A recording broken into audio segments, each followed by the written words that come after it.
on this special episode of MythBusters. Hi! We're putting the U Hey, what's up, MythBusters? into YouTube as the whole team takes a shot at the viral videos you want tested. I predict we're going to see some major carnage. First, Adam and Jamie explore the explosive power of matches. Then they rev up to see if a spinning tire can really catch fire. We've got gasoline pouring on the tire while it's spinning. Finally, Carrie, Grant, and Tori go loony for Lego. Last break. Testing one of the biggest YouTube videos of the year. The Lego Boulder of Doom.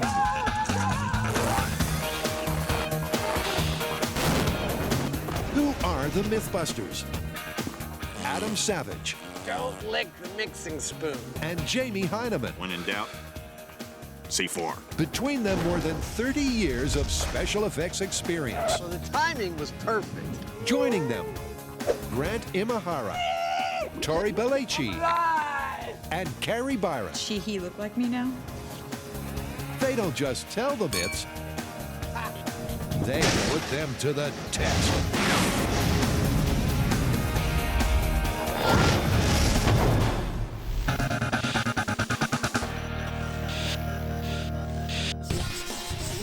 First up, Adam and Jamie are in for a blast. A few months ago, we put a challenge to the fans. We said if they found an internet viral video that they wanted us to test, they could head over to the MythBusters channel on YouTube and put the challenge to us. And I have to say, the response has been overwhelming. We've been inundated with suggestions. Although some of them have been kind of weird. I mean, there was this one guy that insists that those vapor trails left by jets are actually toxic chemicals put there by the government. Yeah, and some of them were totally impossible to test, like cold fusion. Yeah, but some of the suggestions were right up our alley. Like what? Well, our fire-loving fans want us to start with a bang. Give me more. Well, this guy sent us this video of a bucket, and it has a bunch of matches in it. He lights it, it makes a big fireball. That's perfect. What's up, MythBusters? I was looking on YouTube and I found a video where some guys got 30,000 match heads and they put them all together and they made this great big fireball. And I thought you guys could test it out, see if you can really do that with matches. According to the video, the backyard blast was made using a tin bucket, 30,000 match heads, and one slow-burning fuse. But fans want to know, did match heads alone create this intense inferno? The video says that they used 30,000 match heads. Now, that's going to take a while. Yep, there's nothing to do though but get started. Okay. Instead of wooden matches, Adam and Jamie are slicing and dicing paper matchbooks. Judging by that bucket, I'd say I've only got a drop in the bucket. But what's key is the match heads themselves. All match heads use a potent chemical, potassium chlorate. So potent it's found in gunpowder and was widely used in early explosives. But is it potent enough to create the fireball of the fable? Well, feeling frisky after a full 10-hour day of match decapitation, the MythBusters are itching to find out. The YouTube submission that we are replicating here today is a fan who supposedly spent hours cutting the heads off 30,000 matches, dumped them into a steel bucket, put that steel bucket in his backyard, put a little bit of fuse to it, lit it, and the thing went whoosh like that. That looks good enough to try. And instead of doing it in our backyard, well, we're going to do it in one of our favorite locations, almost our second shop, the Alameda County Sheriff's Bombing Range. The bomb range may seem like overkill, but it's better to be safe than scorched. 30,000 match heads. Yeah. Now, has anyone got a light? This right here is slow-burning cannon fuse. It seems to be what they're using in the video. It burns at about 1 foot every 30 seconds. And we just happen to have some around the shop.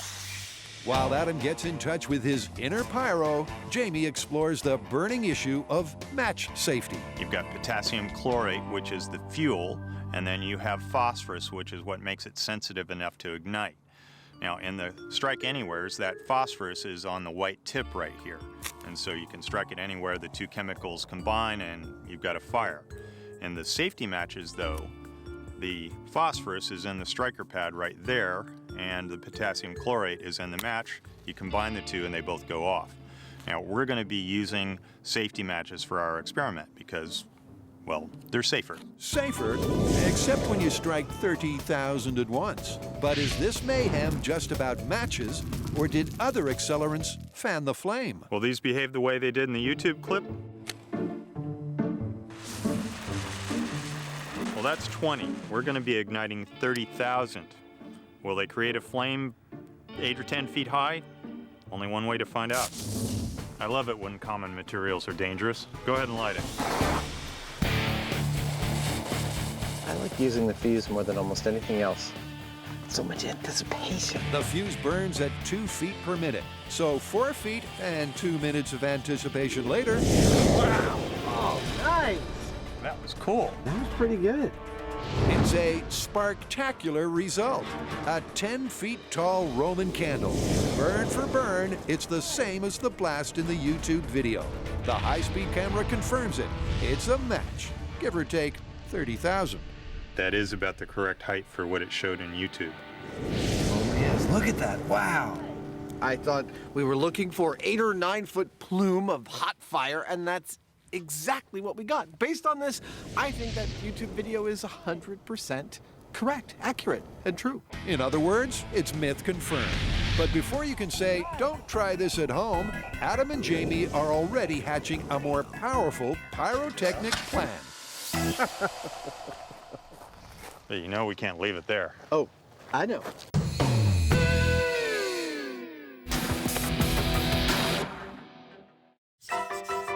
But now, Carrie, Grant, and Tori are going to keep things rolling. Okay, so what have we got? Okay, so this next one is one of the most requested viral videos, and it's amazingly large. And by amazingly large, I mean ridiculous. All right, spit it out. All right, it's a viral video that involves a giant ball of Lego rolling down the streets of San Francisco. I've seen that one. Yes, along with 2 million other people, but for those who haven't, it involves these guys who built this 7-foot diameter, giant, chunky ball of Lego, apparently made out of 5 million pieces. They roll it down the hill Indiana Jones style. It stays completely intact, gains speed, hits a car, and does no damage. All right, so the fans want us to test if this is real or a bunch of Lego lies. Exactly. This Indiana Jones Lego boulder was in the top 3 most requested videos for this YouTube special. Fans want to know if a giant ball of bricks will really roll down a road like this. And then maybe hit a car. Well, Carrie, Grant, and Tori think there may be a few pieces missing to this myth. You think they're loaded? You know, it's hard to tell whether or not this ball is real by just looking at the video. Yeah, actually, most of our fans think it's fake, but I think we can actually test this on 3 parameters. Number 1, would a ball that size contain 5 million Lego, just like the video says? Number 2, could you roll it around that easily, or would it be too heavy? And number 3, would it react the way it did in the video, you know, rolling down the hill and hitting the car? Yeah, and I think that last point is the most interesting because watching the video, hardly any pieces of Lego come off the ball as it's rolling down the hill, and after it hits the car, it does hardly any damage. Yeah, the fans seem to think that it's a lightweight core of some sort with Lego on the outside, but a solid sphere of Lego that size would cause a lot more damage and could be lethal. Okay, first up, I think we need to talk to some experts. What, are we gonna go find some 8-year-olds? No, I think we need to go to Legoland. Legoland? Let's go! Brilliant. So they need answers to 3 questions. Do you really need 5 million bricks to make a 7-foot ball? Could you really roll it so easily? And would a collision with a car really cause no carnage? But before all that, their first task is to find out how to even build a 7-foot Lego sphere in the first place. And it looks like they've come to the right place. Legos aren't the only things they have here. They also have rides. Let's go!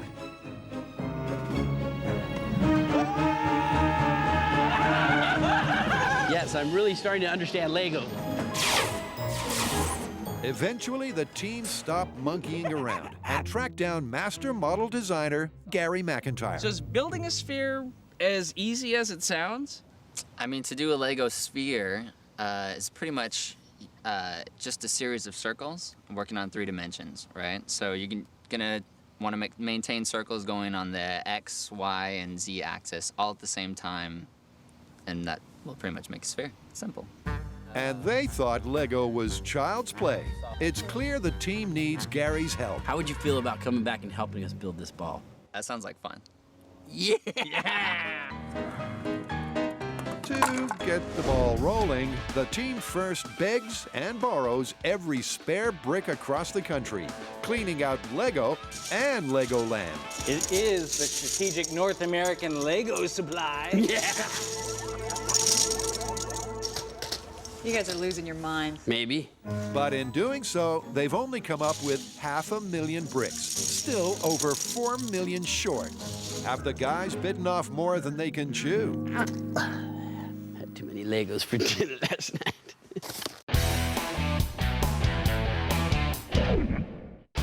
It's the MythBusters YouTube special, and it's time to turn up the heat.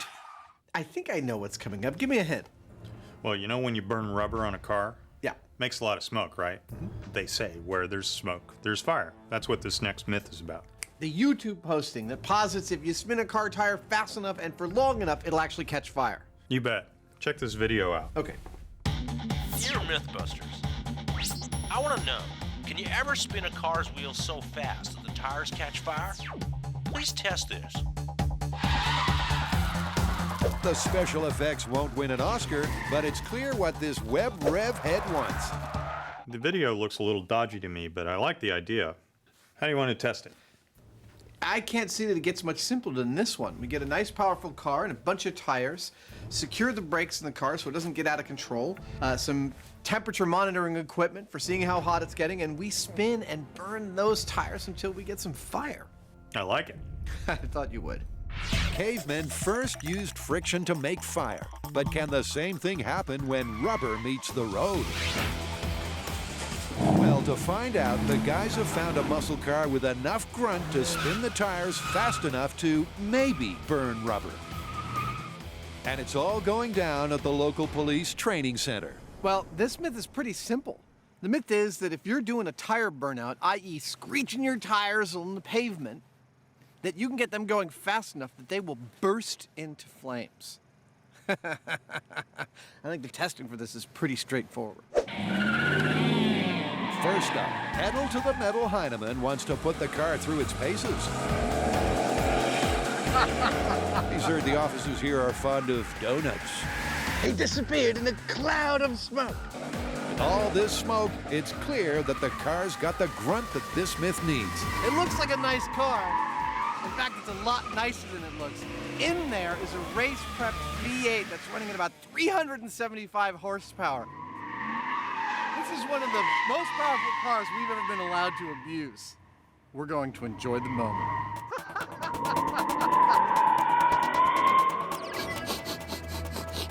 Strange man with mustache passed this way.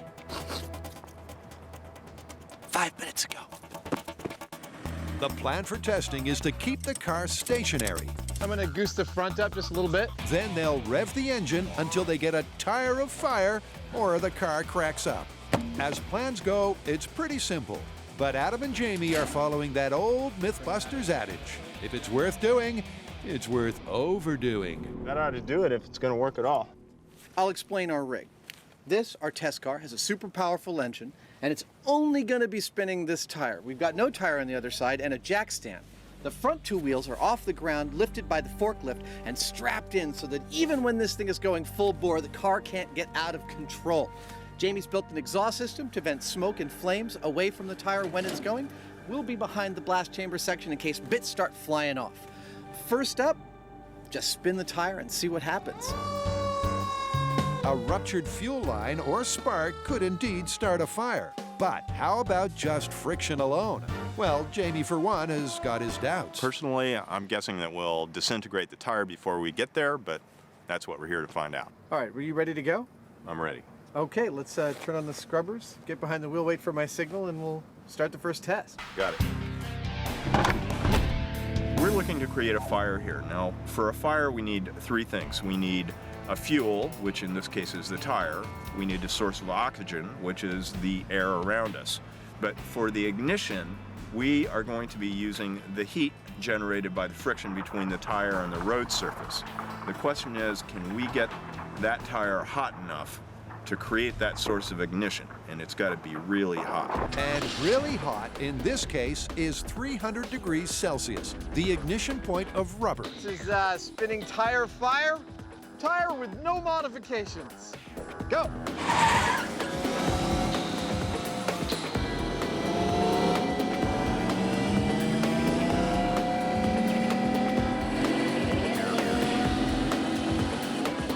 Jamie redlines the engine for over a minute.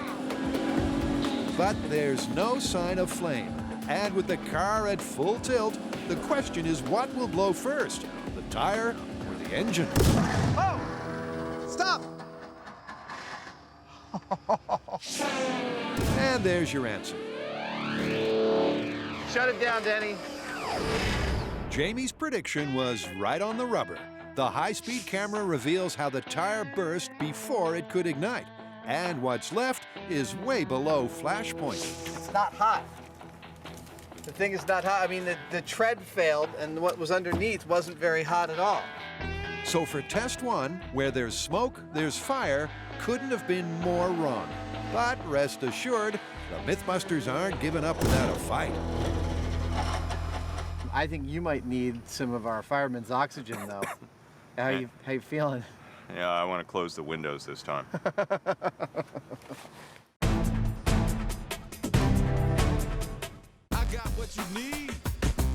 In the MythBusters all-viral special, Tori's about to get down and dirty. The next myth we're gonna test comes from the YouTube viewer challenge, and it's the #1 myth that people wanna see tested. And it's making a speaker out of nothing but paper plates, tin foil, and a shiny penny, and a mini jack. It's the video you most wanted us to test. Household Hackers high-def speakers. Go ahead and wrap your aluminum foil over the convex side of your paper plate. The idea is the foil vibrates, creating sound, just like a normal speaker cone. You're going to place the penny somewhere towards the center of the plate. But will it vibrate enough to send sound waves rippling through the air? Now, Household Hacker says take a regular paper plate and cover it with some aluminum foil. He says that this traps the air and gives you that reverberation effect that you're looking for.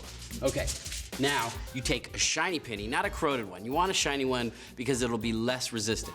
You stick the shiny penny in the center of the plate, like that. Then you take your mini jack. He says you tape them to the penny onto the foil. And there you have your high-def speaker. Well, apparently. But I'm not just gonna stop at one. I'm gonna make a 13.2 surround sound system. If these work, this is gonna be insane. Oh yeah, a 13 paper plate speaker surround sound system. Clearly, Tori's a big ideas man. You know, if these work, I might be able to retire early.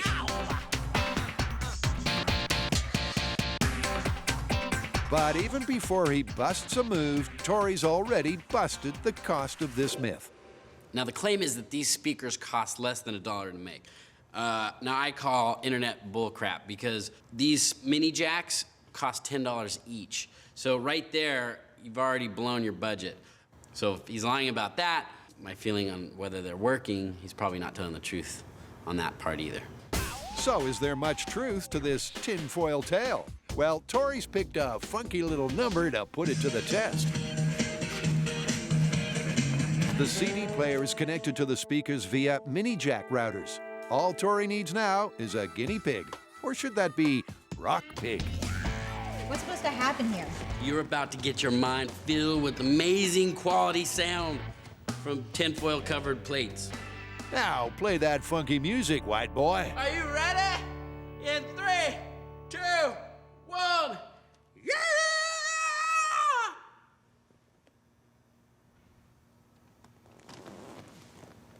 I don't understand. I don't hear anything. What's supposed to be happening? It's supposed to be amazing music coming out of my speakers. Son of a... That's $150 down the tube. But Carrie's had a rockin' idea. Maybe there's not enough power to drive all 13 speakers at once. Maybe all these speakers in parallel are lowering the impedance. Maybe that's your problem. Oh, I didn't think of that. Maybe I'll just try hooking up one. Tori connects the CD player to one speaker, just like Household Hacker did. And maybe like he should have in the first place. One aluminum foil speaker test. Here we go. You ready? It's the golden sound of silence again. Do you hear that?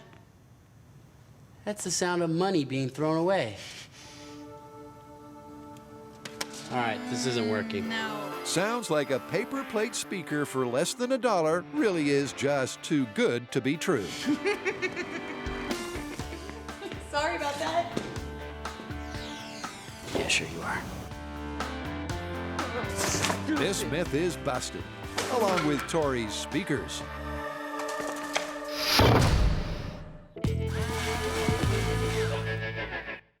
The MythBusters YouTube special's been packing heat with the 30,000 match head fireball. Adam and Jamie confirmed the myth, but their viral fan has an even hotter idea.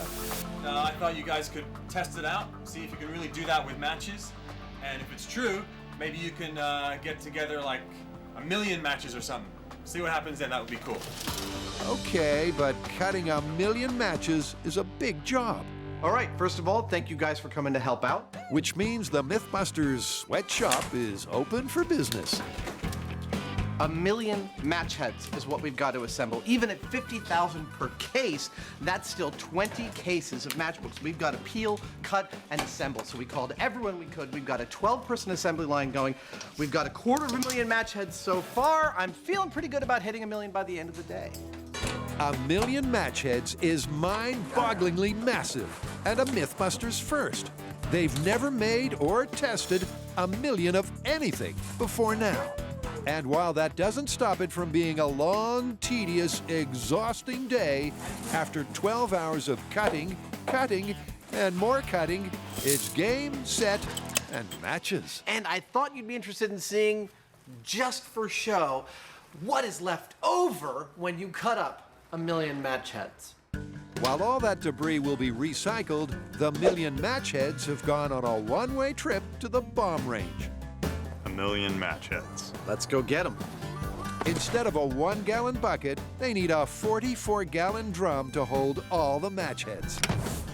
For added shock and awe, they're burning them at night with the help of bomb tech JD. What now? 1 million match heads. 1 million? 1 million. You guys have way too much time on your hands. And having too much time on their hands is something Adam and Jamie do best. We caught sight of a nocturnal Heinemann foraging. He seems to be gathering sticks. It's unknown for what, because so little is known about this elusive animal. Is he doing his David Attenborough thing again? Ham actor Adam sure is excited by tonight's fireworks. Seriously, 1 million match heads. 30,000 was fine, don't get me wrong. But we went ahead and cut 1 million. And now we're gonna get to see these puppies burn. Can you imagine if this went off while we were here? If it does go off, it's time to de-ass the area with the quickness. De-ass the area? I like that. That's my new favorite phrase. A quick de-assing plan could come in handy. This crazy request is 33 times larger than the original match blast, but Jamie thinks it could be even bigger. There are times when we're dealing with explosives and other energetic materials that scale isn't linear. In other words, we can get something like a thermal runaway, and we get a lot more boom than we planned on because things kind of escalate out of control. Could happen. And when out of control is on the agenda, Adam can't help but laugh like a maniac.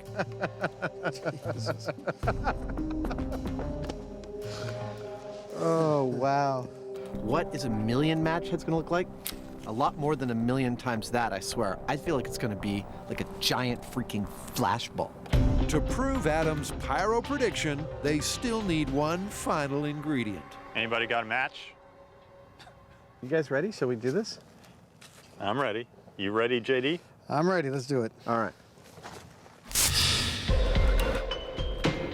1,000,000 match blast has never been attempted. It's unknown, highly explosive territory, so Adam uses a longer fuse for added safety. Lights out. This is one of the coolest things we've done. Or possibly the stupidest. But now there's no turning back. Here we go. Yeah! That was awesome! That was exactly like the small one, only bigger. Lots bigger. I saw match heads like salt and pepper in the flame ball. It just kept getting brighter and brighter and brighter and larger. It's a massive fireball, at least 50 feet high. The high-speed camera reveals the rapid acceleration of the burn. 1,000,000 matches went up in smoke as quickly as 30,000. It's like a rocket engine. A giant blowtorch. Even Jamie giggled, and I think that's a testament to just how thrilling it was to watch it happen in front of us. Which brings us to the disclaimer. Say it with me.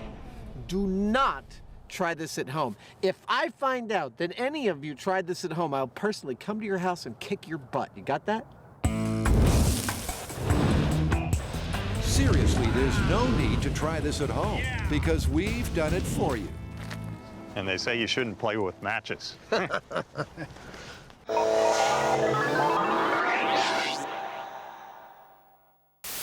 It's a YouTube classic, a giant boulder of Lego rolling through San Francisco.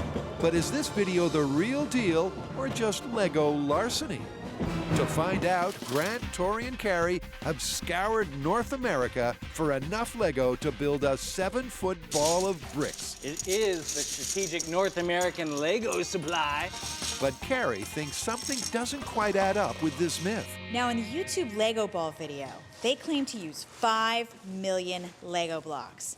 We've cleared out North America of all of the excess Lego, and we've come up with a little over 500,000. I have some serious doubts that they were able to come up with a whole 5 million for their video.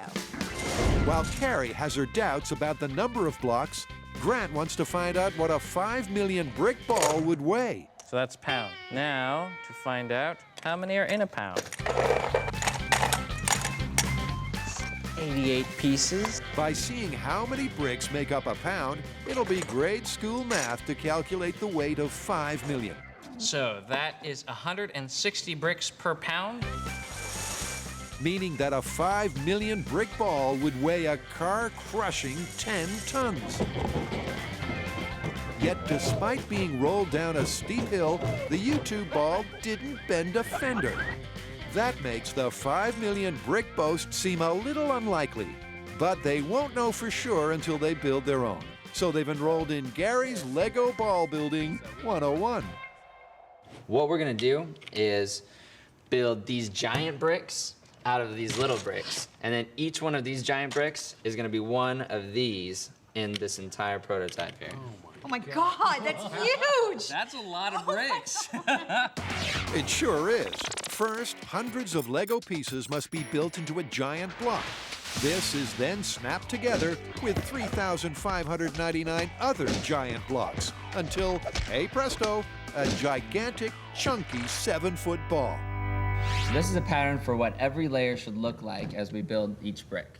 Did anybody else think this was going to be a lot simpler when we started out? Seems pretty complicated. I got it. A lot of work.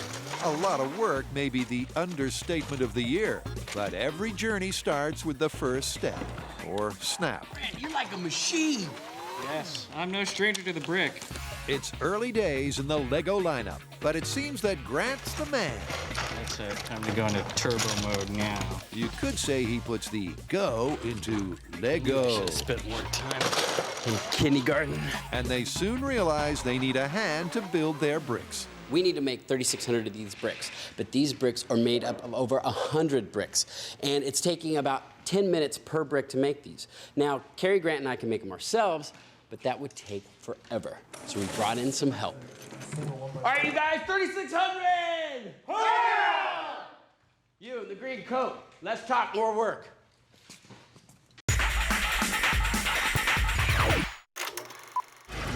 Meanwhile, things are reaching breakneck speed in the test to see whether a spinning car tire can ever catch fire. Adam and Jamie's first test was a fizzer because the tire burst and didn't ignite. Or so they thought. Look at that. It may have taken 35 minutes, but we got some burning rubber. Hey, Jamie. It's a sizzling surprise. Remarkably, the powdered rubber shed by the tire has ignited half an hour after the test. That sucker's gotten hot in the last half hour. The flames fuel Adam's optimism. What we saw in this tire dust after Jamie burned the rubber was smoldering smoke. That was small particles of this acting kind of like coals in a barbecue. They were being converted to smoke by heat. And enough of them propagated that while we were eating lunch, the thing caught on fire. To me, that means that the elements for tire ignition are here. They're just maybe not all in the right place at the right time for us.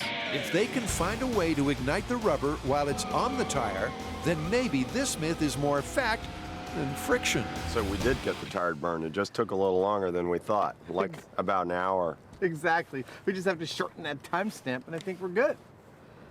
Let's put it out.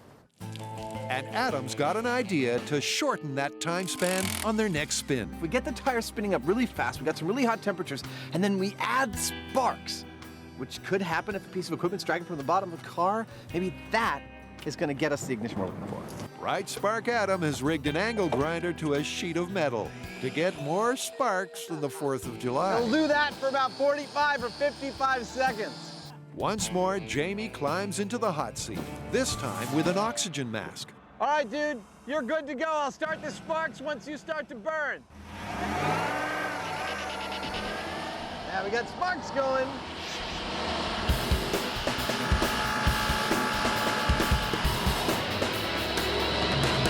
It's like we're being transported to a mystical land. 2 minutes and the tire hasn't blown. Jamie floors the V8 once more. All right, he's really meaning it now. Oh, there we go. The tire is totally total. But even with sparks, once again, no fire. This myth is looking more than a little rubbery. So for a final test, they'll throw everything at the tire. We tried the regular old tire, we tried tire plus sparks, and we still have not got a burning tire. I think you'd agree with me that it's time to add some fossil fuels, and that's what's hanging in that bag over there, which leads to a tube and a stopcock and goes all the way under the car to an outlet right here. Gas, fumes, and sparks. If this doesn't get the tire burning, it's just not gonna happen. It's an old MythBusters standby. When in doubt, add accelerant. All right, gas plus sparks. I'm gonna start the gasoline. Go! This blast chamber is great for debris, not so great for smoke. After 90 seconds, no flames, but plenty of smoke. We've got gasoline pouring on the tire while it's spinning and sparks shooting on the gasoline-soaked tire. I still don't think we're getting burning rubber. Gas fumes and sparks should be an explosive mix. Something here doesn't add up. I think that's about it. Jamie, are you all right? I'm all right. He's all right. He's breathing oxygen. How was that for you? Seemed like it took forever. Did we get any kind of fire? We didn't get any kind of fire. We had sparks shooting right on the gasoline, and the smoke was everywhere. We gave it every kind of bad situation a car could find itself in. Accelerants on the ground, sparks shooting, tires spinning until it burst, and we didn't get a burning tire. And Jamie's got a theory as to why. It seems to me that the wind coming off of the tire as it was spinning was keeping the gasoline from igniting. Yeah, totally. Turns out that the turbulence caused by the spinning prevented any sort of ignition, meaning that the tire effectively has its own fire prevention system. And that means it's time to retire this myth for good. Well, I guess this means it's busted. That's totally busted.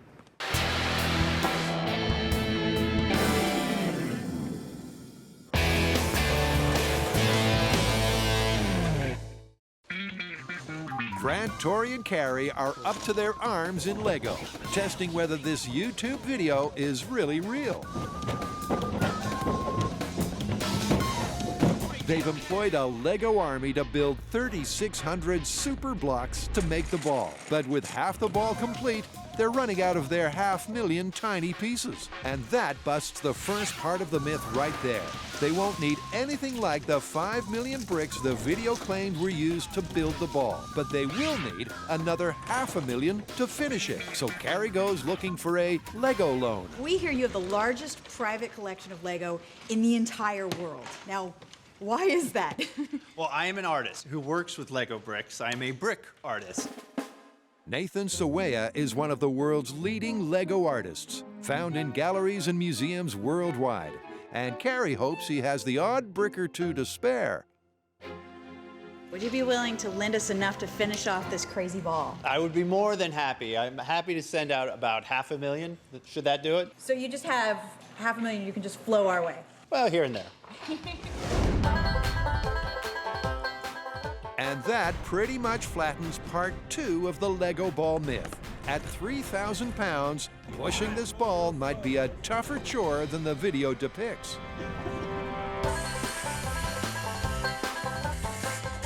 Now all 1 million bricks are transformed into 3,600 super blocks, so the ball itself can be built for the final Lego versus car test. On each of the little bricks on here is one of the big bricks on there. And we're just gonna put it all together right here on the floor. All right, I guess it's Lego time. Let's get the ball rolling. The final stage begins, layering the blocks to build the ball from the ground up. That's if they can follow Gary's plan. This layer here is this layer, and this layer is that layer. Maybe you should put the middle pieces on.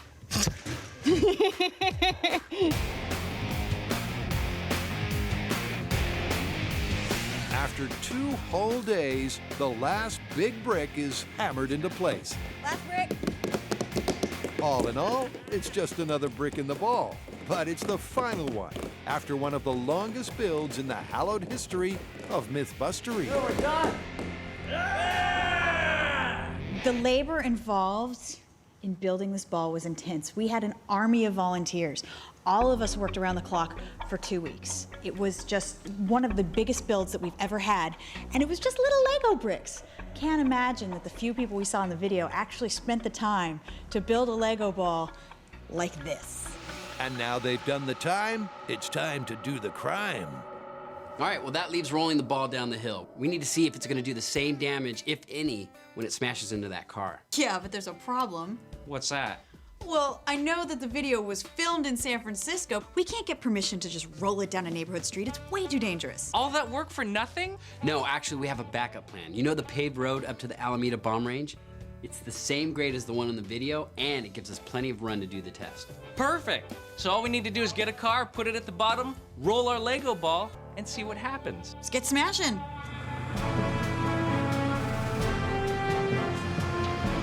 Giant Lego ball, here it comes. It's a delicate operation, but eventually the ball rolls up at the roll down.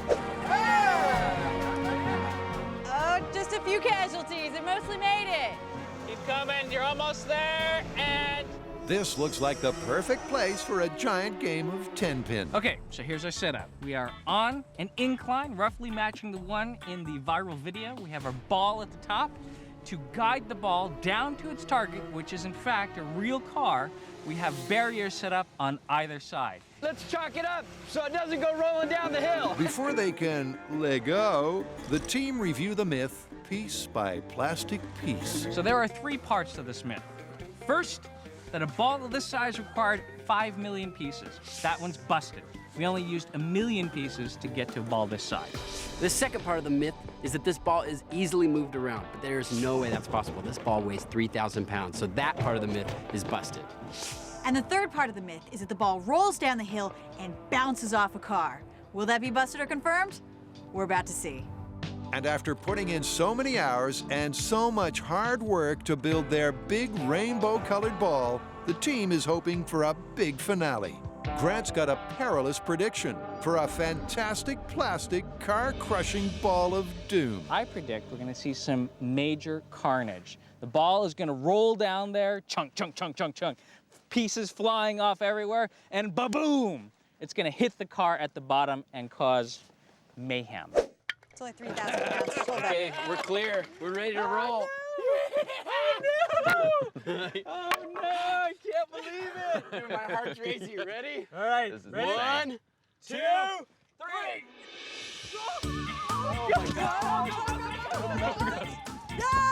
3. It's a good start as the ball makes a beeline for the car. But then...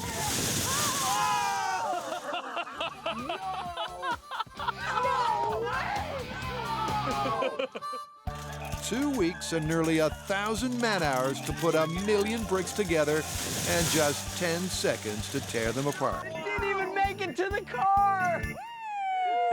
Yeah!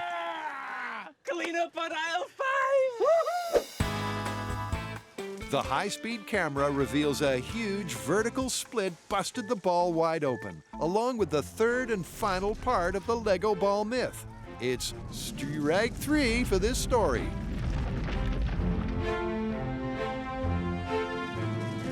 This is the last thing I expected to happen. I mean, I thought I was going to roll down and actually destroy the car. I never thought in a million years that it would just bust up into 1,000,000 pieces. From the totally different results, it's most likely the guys in the YouTube video did some trickery with their brickery, gluing their Lego onto a large, lightweight ball. It means this myth is also broken into 1,000,000 tiny pieces. We didn't even get halfway down the run, and all of a sudden it just went... It completely filled to pieces. This one is completely busted.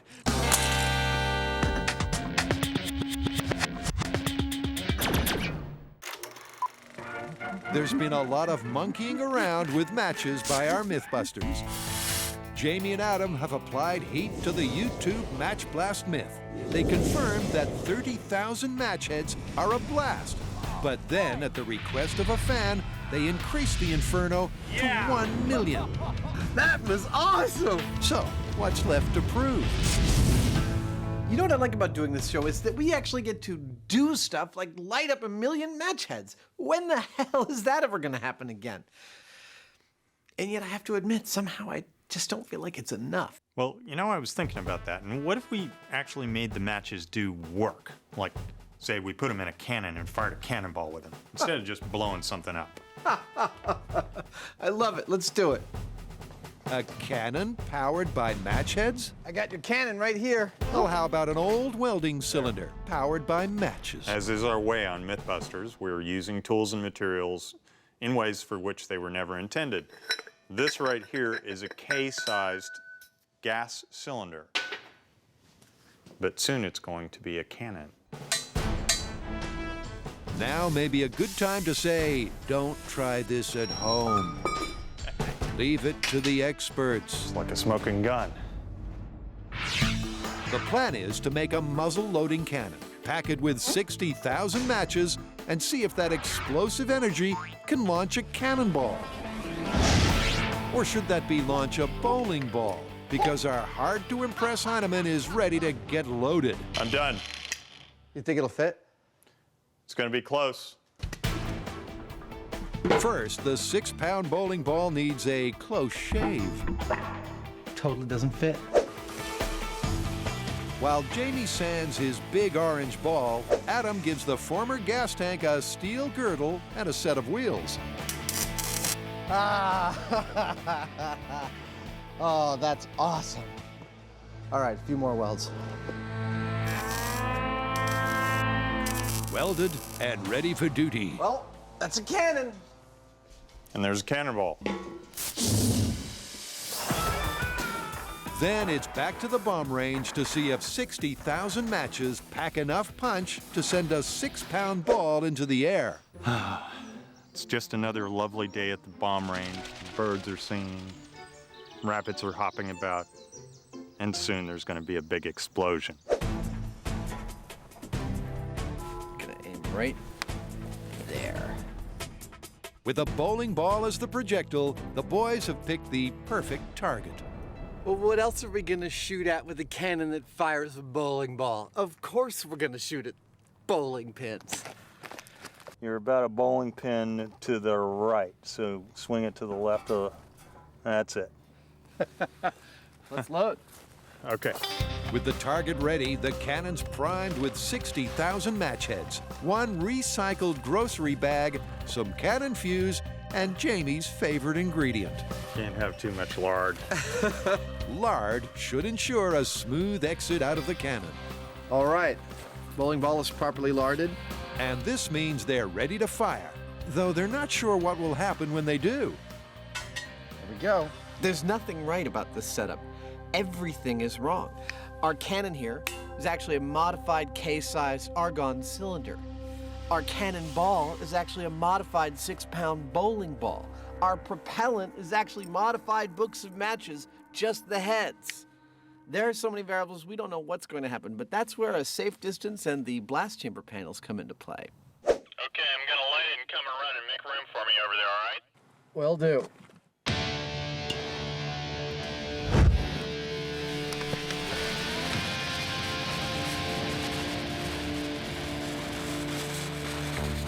I love cannon fuse. I know, totally. You can see what it's doing. Yeah. It sort of builds anticipation.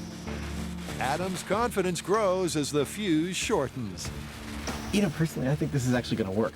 Bowling ball's going to come flying out of there and knock down all those pins. It'll probably break the bowling ball because it's going so fast, though. It's amazing. It's just match heads. I know. Ah, jeez, dude, that's awful. Okay, now it's inside. All right. Where'd the bowling ball go? I don't know. Shot over the pin. Really?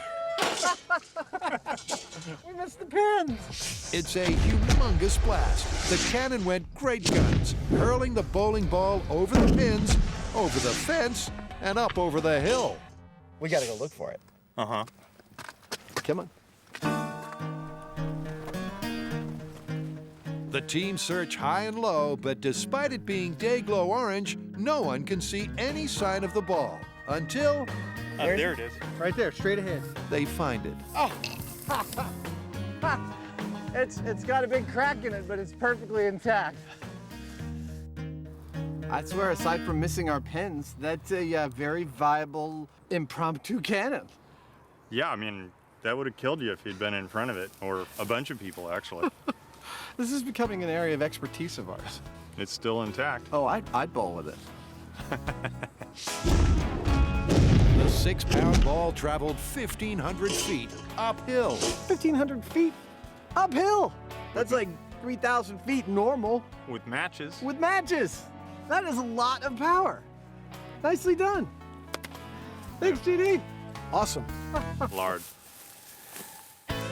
The high-speed camera reveals a fiery blast and recoil that's as good as or better than if they'd used gunpowder. Not only have they confirmed the original myth, but the million-match blast and the match cannon prove the explosive power of the chemicals contained in household matches. That was great. It was, you know, one of those things I had no idea that would actually work. Yeah. Well, we proved the video was true and we topped it. You can't ask for more than that.